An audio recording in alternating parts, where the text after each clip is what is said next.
Hey everybody, it's I Want2Be Retro. Today we're going to take a look at installing PHP Sandbox on Linux. To get started, launch a terminal and run sudo apt-update and sudo apt-upgrade to install any available software updates. Then we'll use apt-install to install a few prerequisite packages. Next, we'll install the Apache 2 web server along with PHP and the required PHP modules. Now we'll change directory to var www, then clone the PHP Sandbox Git repository using the git clone command. We'll rename the PHP Sandbox directory to all lowercase, then set ownership of the directory to the www data group.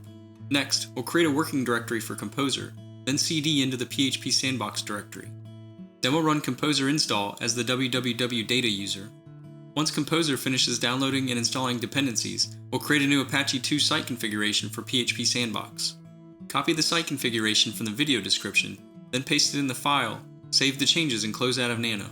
Now we'll enable the new PHP Sandbox site configuration and restart the Apache 2 service for the changes to take effect.